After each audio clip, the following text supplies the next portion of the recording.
flag, please. I pledge allegiance to the flag of the United States of America and to the republic for which it stands, one nation, under God, indivisible, with liberty and justice for all.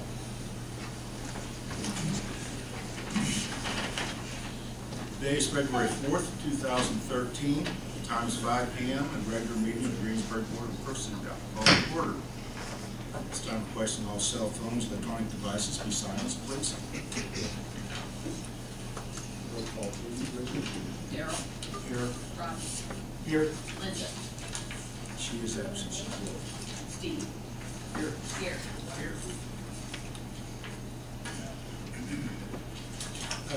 You've had an opportunity to take for the January 7th regular meeting and the special board of works meeting on January 14th.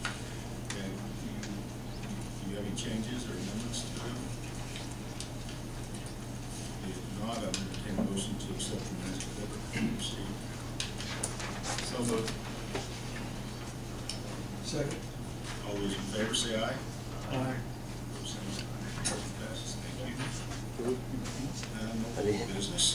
New business. Brian Wenning. Street closing for St. Mary's 5K walk and run. Good evening.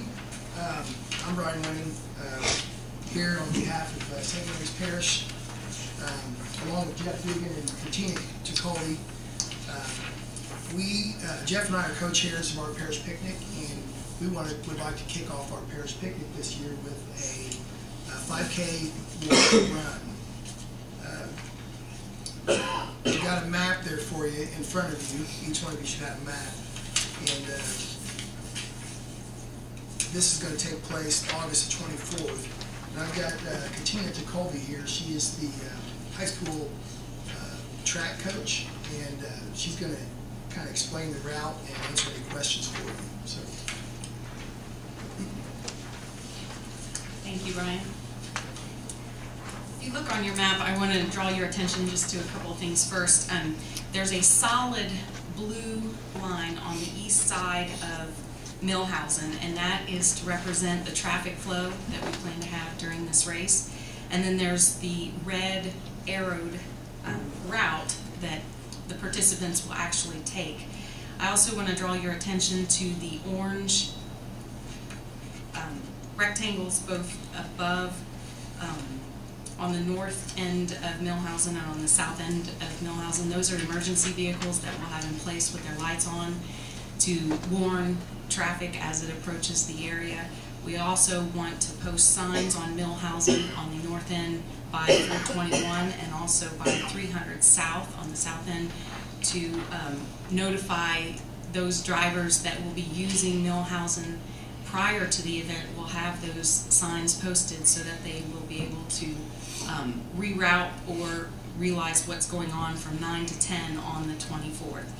So with that, we'll go ahead and just kind of go through the route. We're going to start on Hunter's Robbins Way, and we will then move south on Millhausen Road to Kirkhoff Lane. And Brian has actually already spoken to a resident there, Jerry Sebo, so they are already aware of our plan to do this. So we'll do our loop then through Kirkhoff Lane and then move up towards Mill Ridge and then run through a loop through Mill Ridge and then come back out on Millhausen, then up to Elmwood, and then do the Elmwood Valley Loop and then come back onto Millhausen and return then to St. Mary's School. At this time, during this race, we're going to start at 9 o'clock. We will have individuals throughout the entire course, but those individuals predominantly on Millhausen will have walkie-talkies, and we're going to have a control command center at St. Mary's, which will be helping those individuals on both ends as they direct traffic. And we plan on having a single lane traffic and directing that traffic throughout that race from 9 to 10. And all the traffic flow will be on the east side, and the participants will all be on the west side. We'll use barricades and cones to designate where the walkers and the runners will be away from all of those drivers. I also want to mention that as we're going through the race, 20 minutes into the race, there will actually, pretty much all the walkers and runners will be finished on Millhausen and Kirkhoff Lane, and will actually be able to move then that emergency vehicle and all those cones and barricades up to Hunter Robbins Way and the Mill Ridge entrance there on the south side. So it'll even be a shorter distance 20 minutes into the race, because all those runners and walkers will be through that portion by that time. Have you discussed this with Police Fire Street?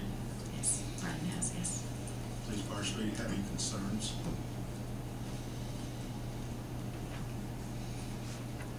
It's like you crossed all the T's and dotted all the I's.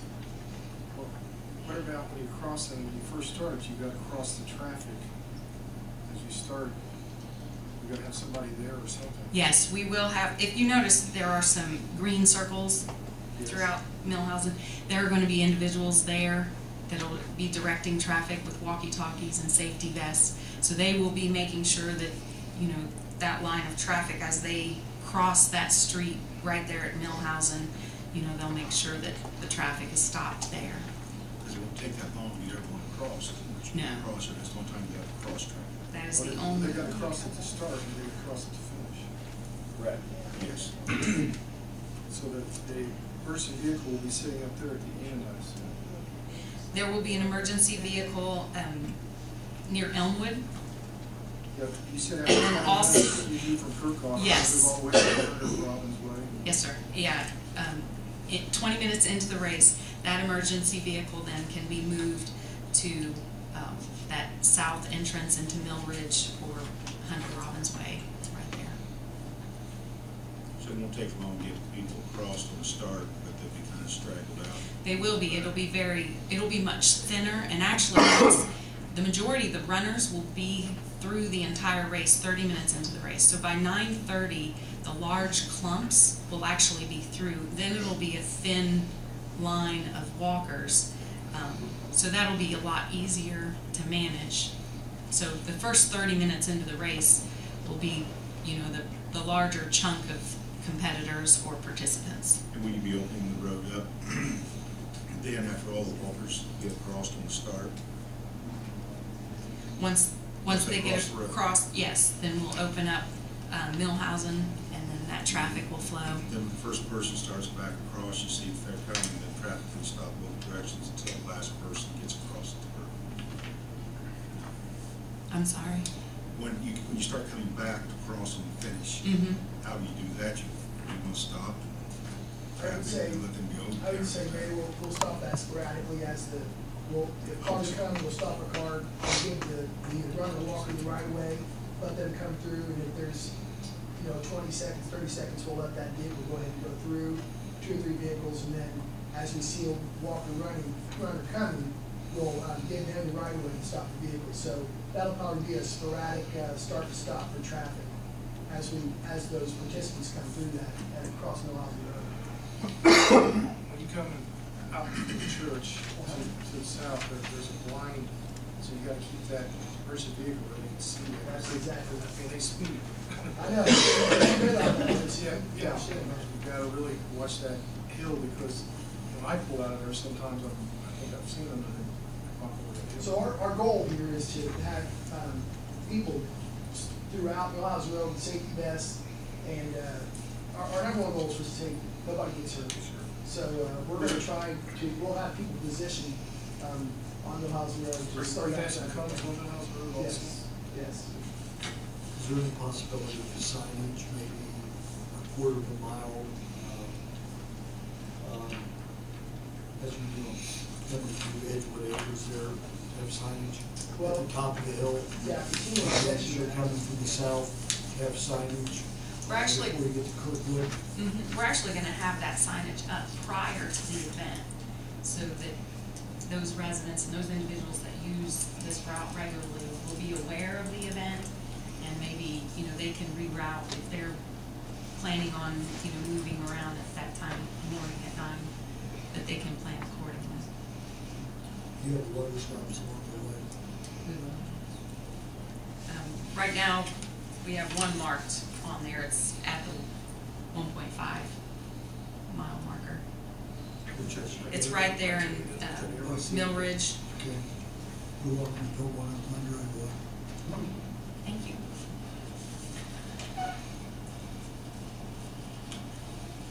Any further questions, Bill? Furthermore, I'd entertain a motion to approve this street closing and the race route. Second. All those in favor say aye. Aye. Opposed, same sign. Motion passes. Thank you. Thank you. Next item on the agenda, Chris Kashur, Boy Scouts.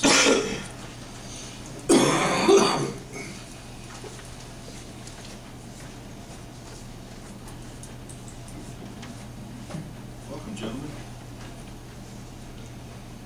Hello, my name is Chris Kashur. I'm representing the Boy Scouts in Decatur County. I'm actually representing the Cub Scout Pack.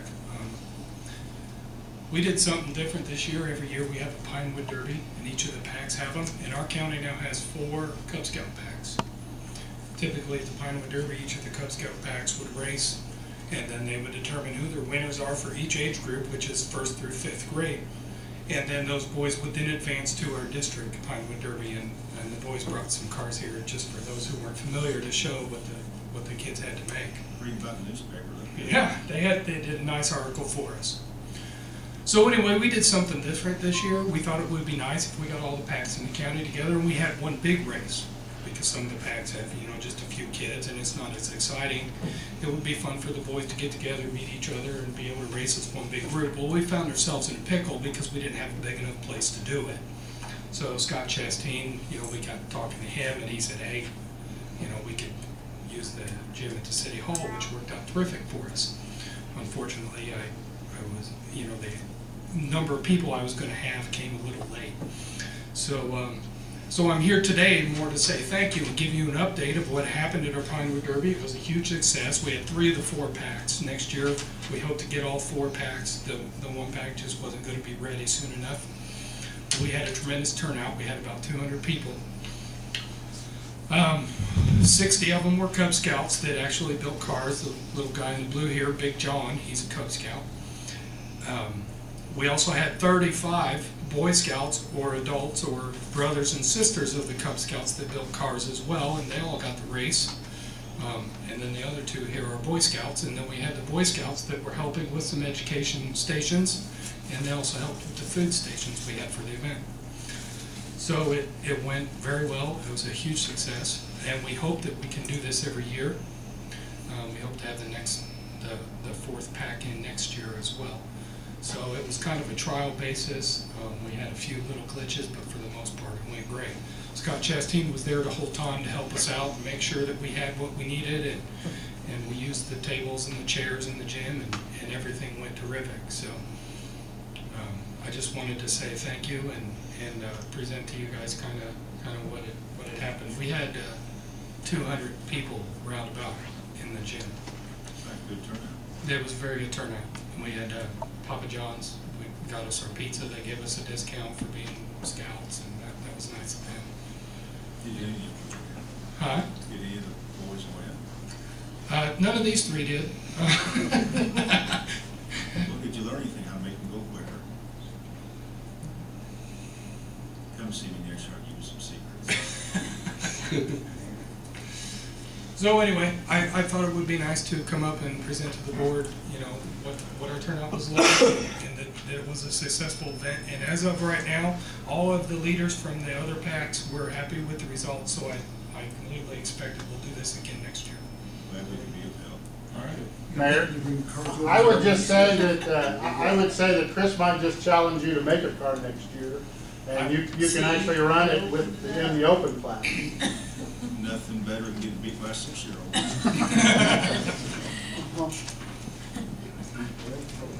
As you can see, the boys had to whittle these cars down. There was just a chunk of wood when they started. And then they cut them, whittle them, do whatever they need to do. A lot of them get really into it, and they sand down the axles and make them really smooth, and they lubricate them, and you can see we got weights on the bottom. As long as they stay within 5 ounces, they can qualify for the race. They can't make it any longer than what they are. They can't make it any wider, but they can make it taller, and they got to weight it appropriately. So There is a weight limit on them. there's a weight limit, and each year, you know, depending on the placement of your weights, actually makes a big difference on the cars. So the boys learn a lot every year. So we've done this, I don't know, 6 or 7 years now, just our family. So we've made a lot of these little cars. I had a friend take my race car through tech inspection one day, and he came back and said, "The car's 25 pounds light." I said, "I'm not in it yet." And I used to drive a race car for Steve's dad a long time ago. Well, we were hoping we could, maybe next year we can have a mayor's choice. We had a fire chief's choice this year. He went to each pack and picked one car that he thought was the best. And then we had a best public service vehicle for each pack, and we had most creative, and we had a Cubmaster choice for each pack, along with the first, second, and third place awards that they received. It was a good experience for the boys. We had a good time, and most importantly, you know, with bringing everybody together and having the newspaper there, we not only got good publicity out for the city, but it was good publicity out for the Cub Scouts. I think a lot of people just aren't aware that we're here, and they have a good program for the kids. We can get a few more young men in scouts, and it's a good deal. I certainly hope so. So anyway, Thank you very much. Thank you very much. We appreciate you coming in. Scott, thank you for your help in assisting me. No problem. Fire Chief Scott Chasteen.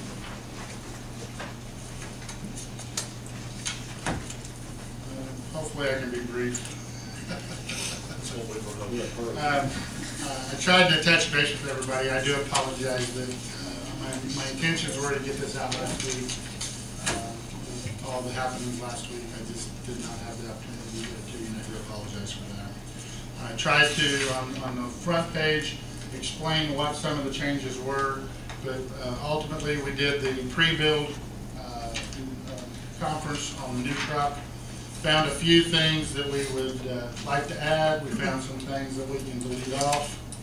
And at the end of the day, the numbers did come together, and I'm asking for an additional $6,473 of additions to the truck. And again, the one page spells out, numbers coincide with the other page, so kind of explains what the change entails.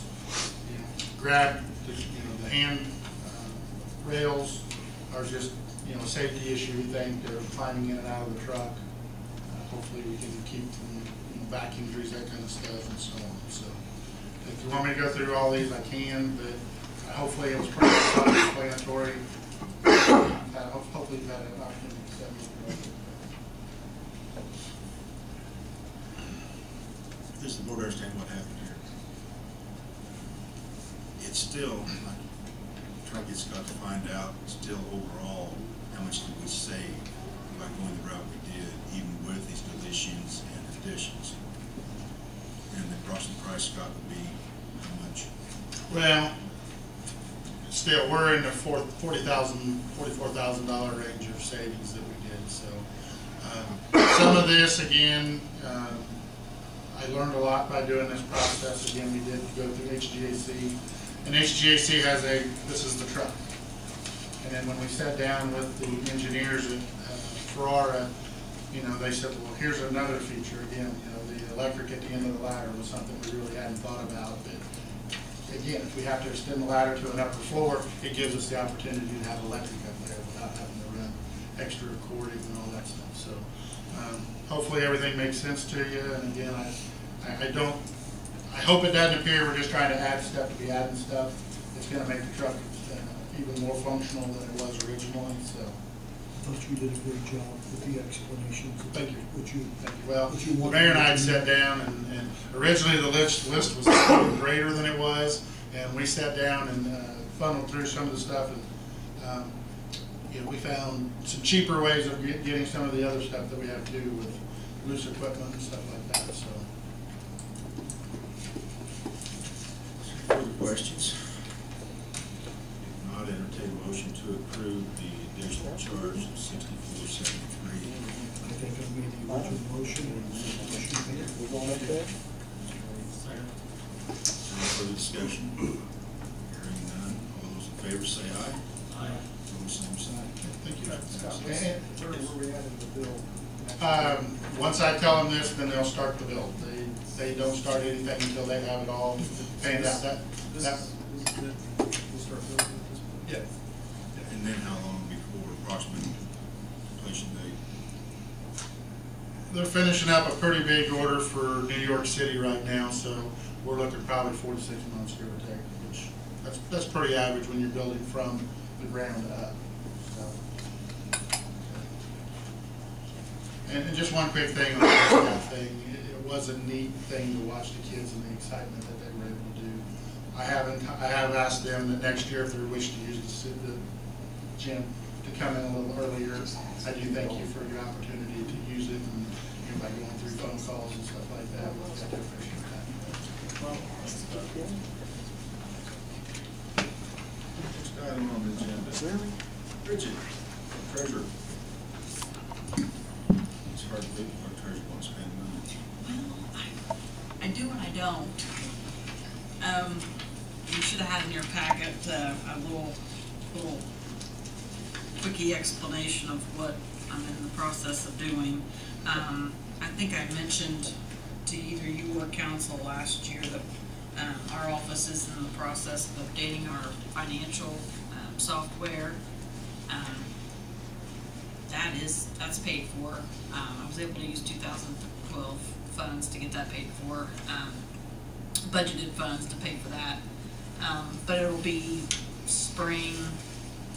I'm hoping no later than April. I'll get word from Keystone that we'll be able to get that upgrade installed.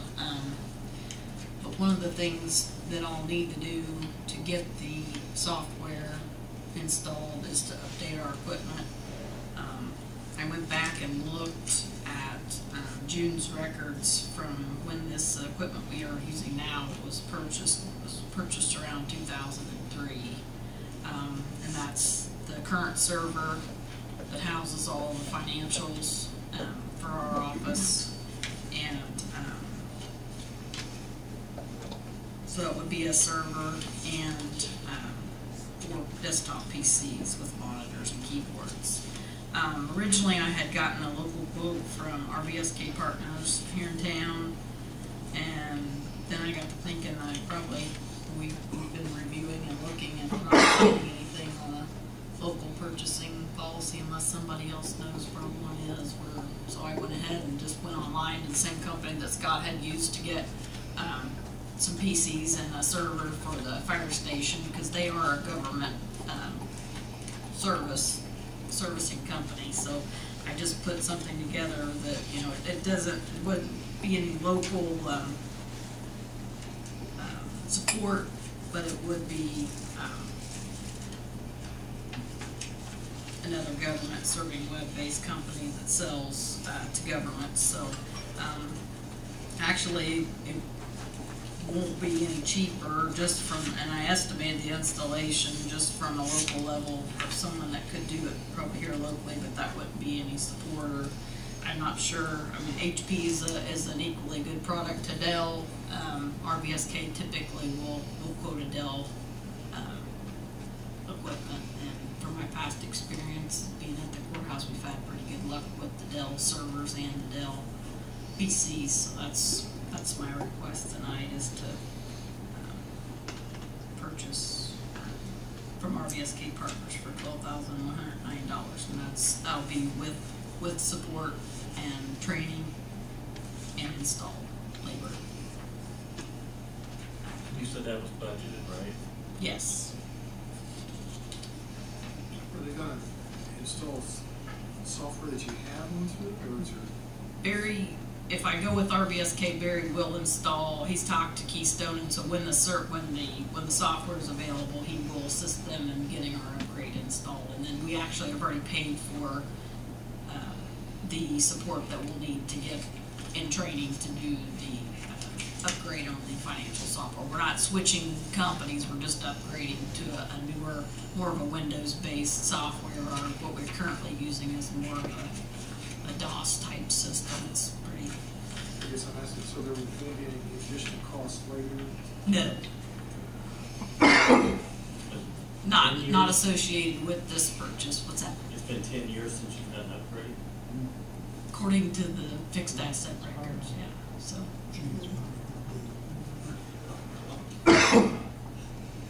Pencil sharpener.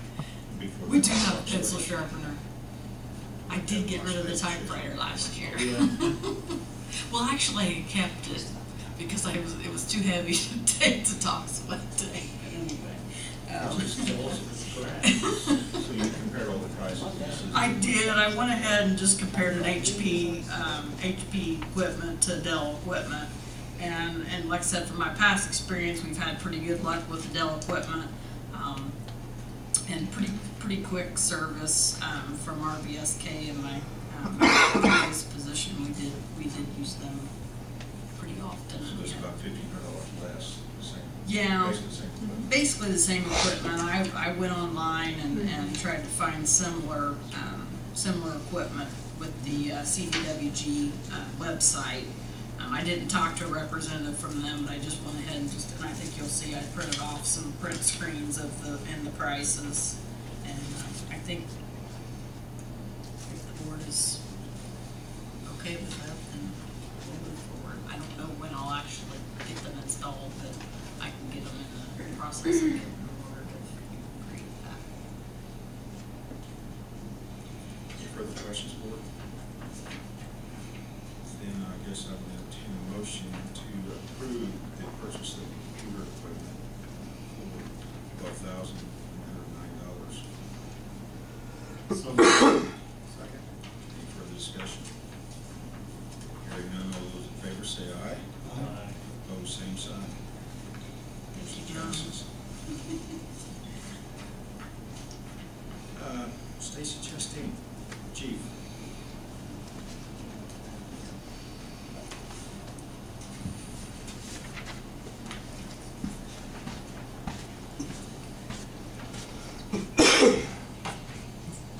We're not on the agenda, but we appreciate you listening to us. I put a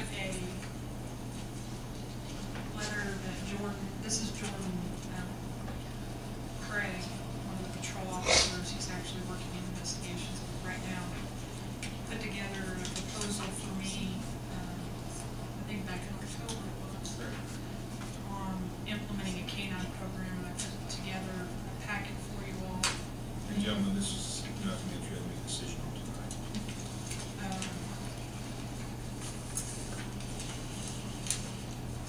He wrote a letter to each board member, and I gave a copy to Chris to have as well for a proposal on implementing a canine program with the Greensburg Police Department, actually re-implementing the canine program. We did have one Eric Blodgett, and he was on the department. He had our last canine, so we wanted to get you this information, get it in front of you so you could take a look at it. If you had any questions for Jordan or myself, then we could answer those, and then you can. We actually would like to have your blessing to go forward with the project re-implementation program. I think the program is good. The end results haven't been as spectacular in the past. They always ended. And doing what with Dog Stacy. Pardon me? We've had, what, twice we've had this, and we ended 2 different times. Well, we've had several canines in the past, But I mean, including myself. So. you start and then stop, then you start another one and stop. That's what I'm saying. There's been twice.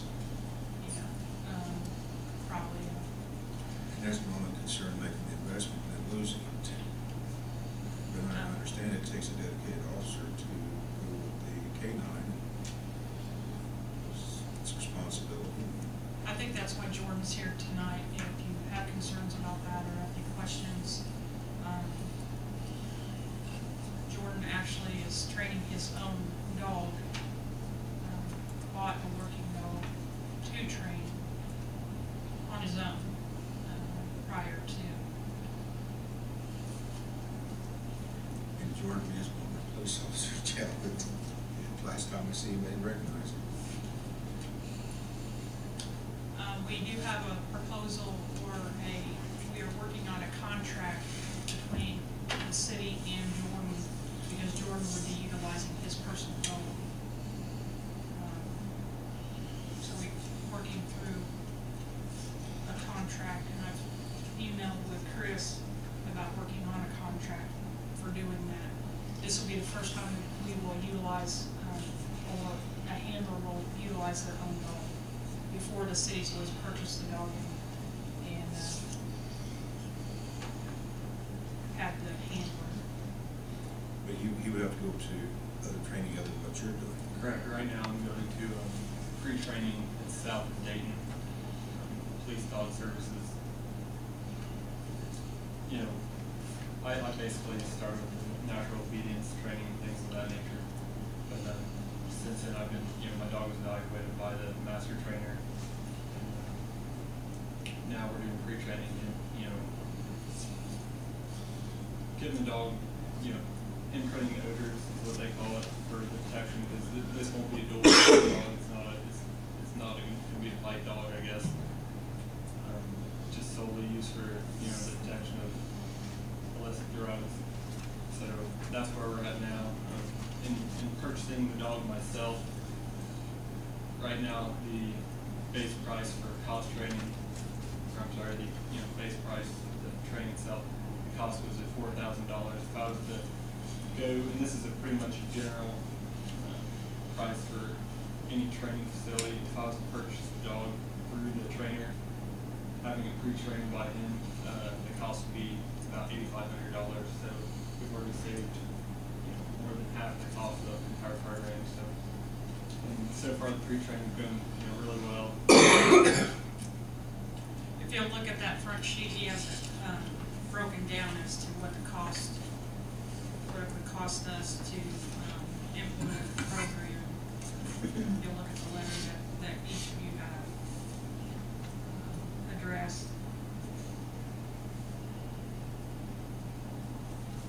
Do you have to have something special with the vehicle to transport? Yes, and I guess fortunately now, crime victims are being phased out. That would be the, correct me if I'm wrong, but I'm going to be assigned a Crown Vic.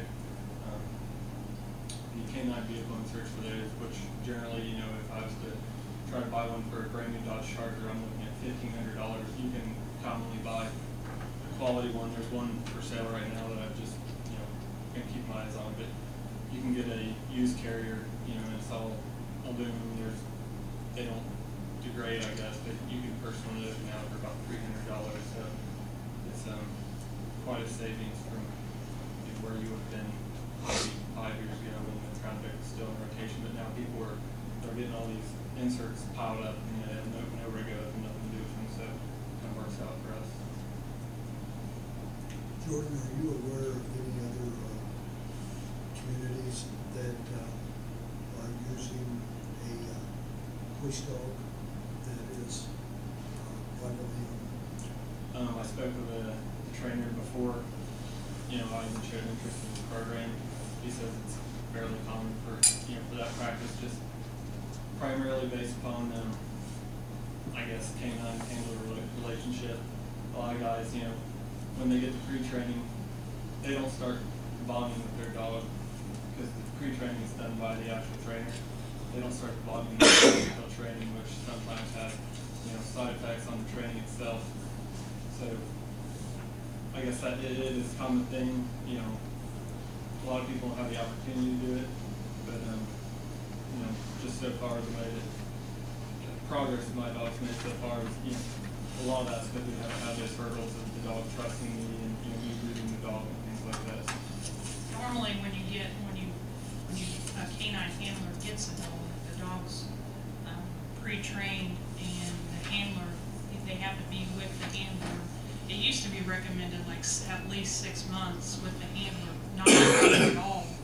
So they bond together, and then the dog trusts the handler, and then they can go through the training together, so that they kind of trust each other, and the handler can read the dog.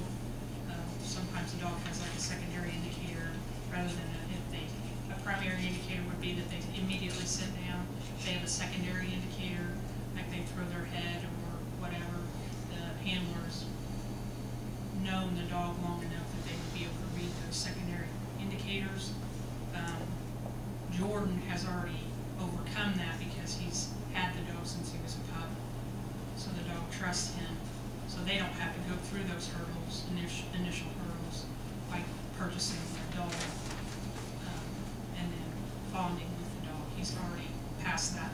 My concern is this. The dog is trained. Jordan receives a better offer from a different department. Yeah, that's one portion of the contract that we've already sat down and discussed, myself and Jordan. We have discussed, and we would like to put in the contract that he has to commit to the Greensburg Police Department for at least 3 years outside of his training, when his training is over, and Krieger at least 3 years, so that we can recoup that cost. And he's agreed to that. We just haven't gotten to the point where it's gone to Chris to make it legal. So, yeah, we've sat down and discussed some points. I mean, my concern is, of course, you know, so what happens? What if something happens to Krieger? It's his dog. What if something happens when he is on duty and the dog, you know, is deceased? You know, we want to work that out in a contractual way so that, you know, we're both covered. So we've discussed that. We've come to kind of an agreement of what we want to see in the contract.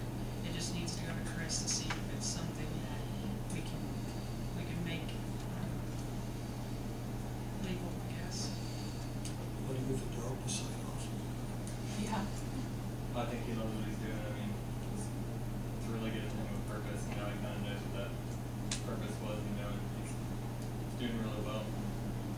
Real happy with how things are going. So.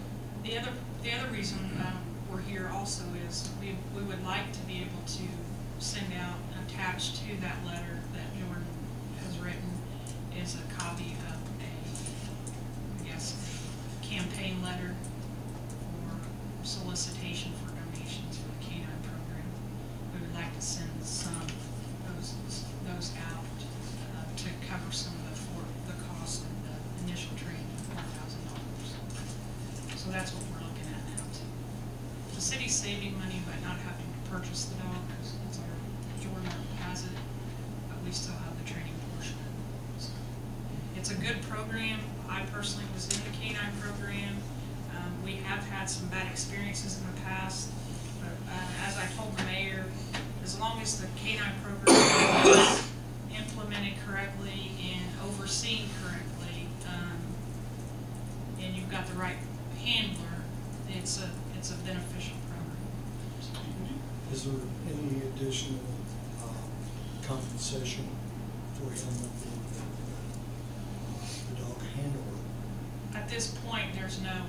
Are you talking about rank or? Yes. No, at this point, there's none.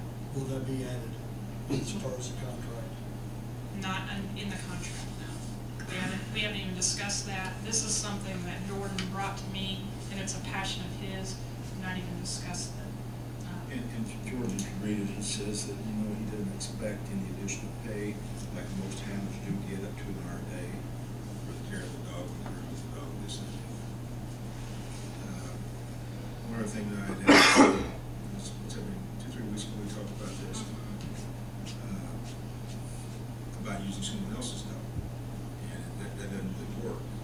Normally, they recommend that if you paired a dog with a handler, you don't move the dog around. The dog gets confused. Sometimes it will work for the second handler, sometimes it won't.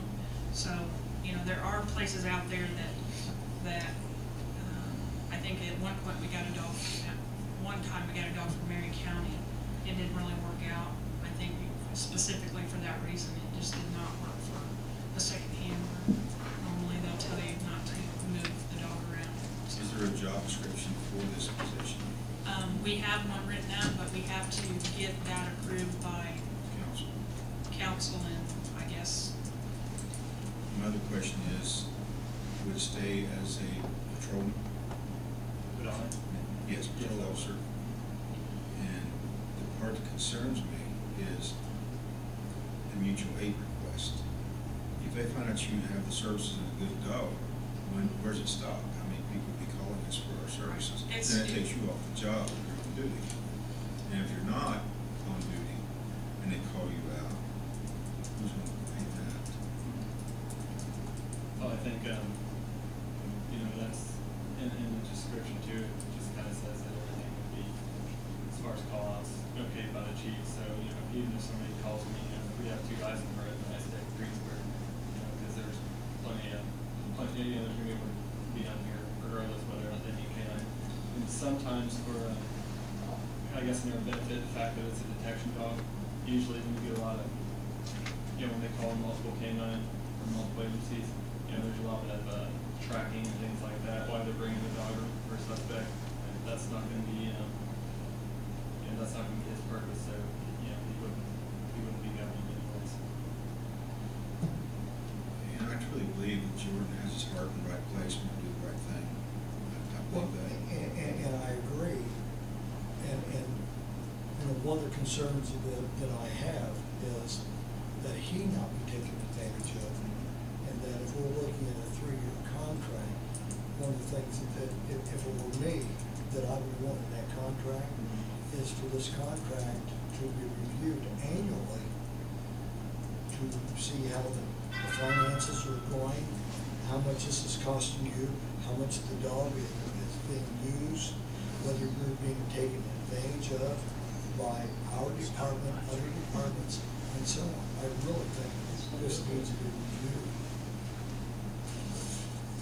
No, I agree with you. I think, I guess, what I was coming to my task for is, you know, the ability to send that solicitation letter so I can, you know, start getting funds to pay for this training. Because, you know, the training's at $4,000 and I'm trying to square everything else away with, like, you know, mushroom research and things like that. I talked to, I think it's Dr. Martin on East 10th Street, and, you know, he's been real generous, setting, you know, shots and checkups. He goes no cost at all.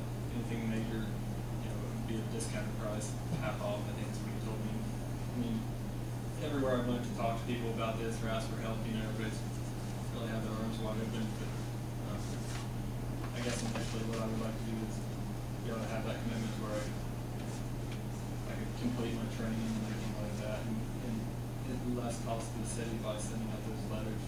So that way, you know, I know there's been subpar programs in the past. I can't speak for those guys. You know, they did what they did, and it's a shame that, you know, they lost their opportunity. But I'm just trying to take the weight off city's shoulders and, you know, try to get a program that's going to last here. You know, not only for my period, you know, when we're going through the policy and stuff like that, the canine policy. I'm trying to look down the road how we can keep a good program running, because it's people.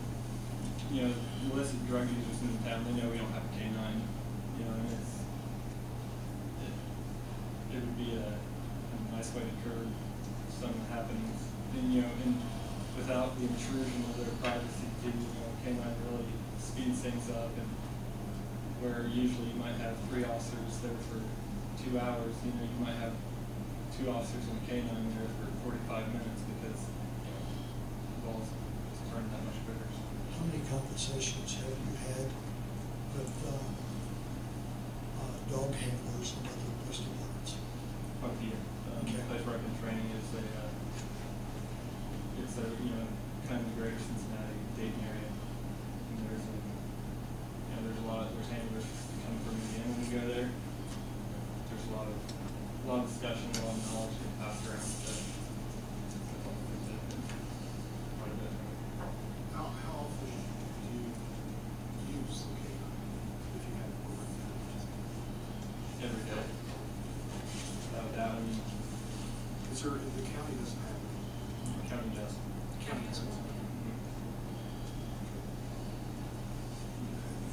concern is, this is not budgeted item, in case we, council's not budgeted anything towards K-9. I don't know what the ramifications would be moving something like this without being budgeted. Would there be like a rider that we would have to have on the insurance policy or something like I this? think the budget would be. My guess would be you would need some form of insurance rider associated with this. I would also recommend to the board that before you make any approval, you let me hammer out the terms of the contractual negotiations as far as what that looks like. Before you allow solicitation, I understand the patrolman's position. He wants to get this thing moving and there's a lot of passion. I think that's commendable, but I have done enough contract negotiations to know that the proof is in the pudding. I'd like to get that under wraps before I would recommend to you move forward. So my concern is the council. And I agree that I believe you do need to take this issue before the council because it is an unbudgeted item, and you will need council approval for an amendment to encompass the cost associated with this. You thought that far ahead, Chief, is there something in your budget that you can move around, where the monies would come from in your budget? Yeah, I've already decided that there would be movement in the budget. Line items to be able to, for the ongoing, like, food and vet bills and that kind of stuff, ongoing costs. And like I said, that would be something the council would need to hear more. Jordan, what are your time constraints? As far as the training, When is the latest period that you can get started with the training? the training begins the beginning of March, so. What day of March? March 4th. That's what our next meeting is.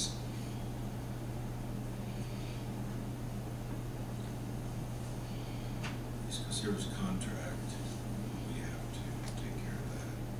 But it can't be a contract unless council approves the job description. And money towards that, even if you take it out of a portion of your budget to put it someplace else.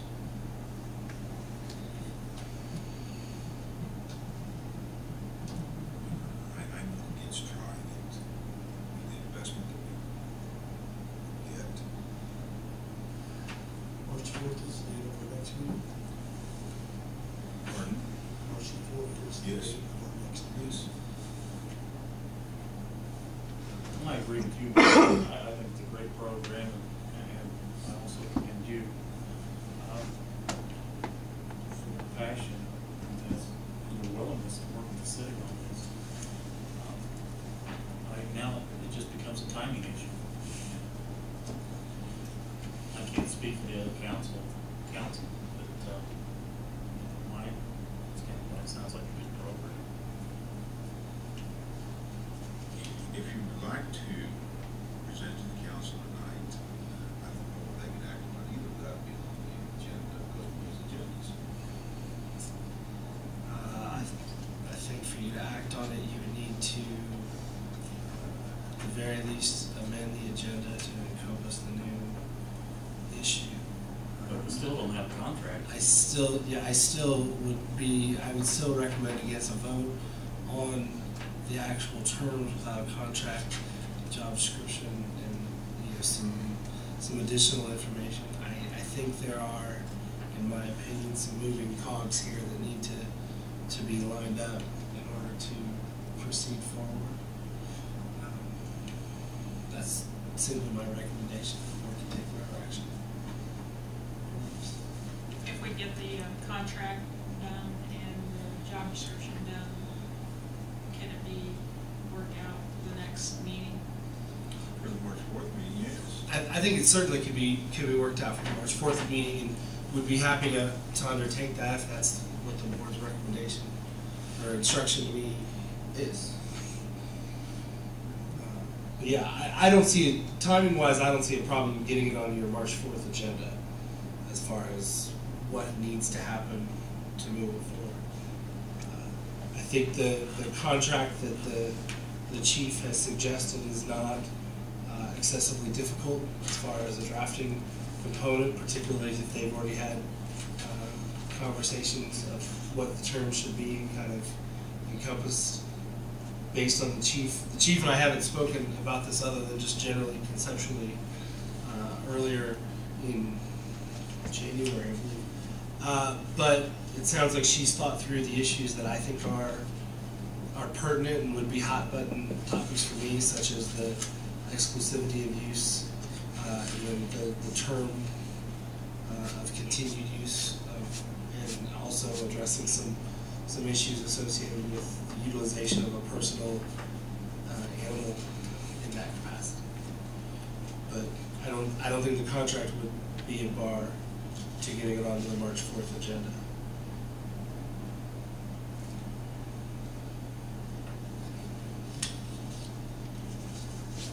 We'll do the best we can. See what we can get done. Okay, we'll just get that done, and I'll just get it to you guys before the March 4th meeting. You guys can look at it, and the council as well. Go ahead and look at it for March 4th. Thank you, Chief. Thank you. Jordan. Just so the minutes are clear, is the board approving me to move forward with the chief on negotiations and drafting and those sorts of issues? Well, so, because I think we you can't have do to. anything until you have that in place. Like I said, I don't think you necessarily need a motion or a vote. I just want to make sure I know what I'm doing. Thank you.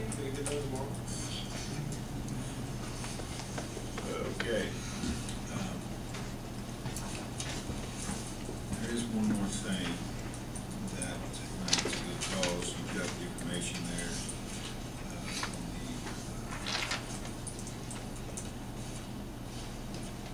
on the request for use of City Hall from Kristen McCann with the All-Star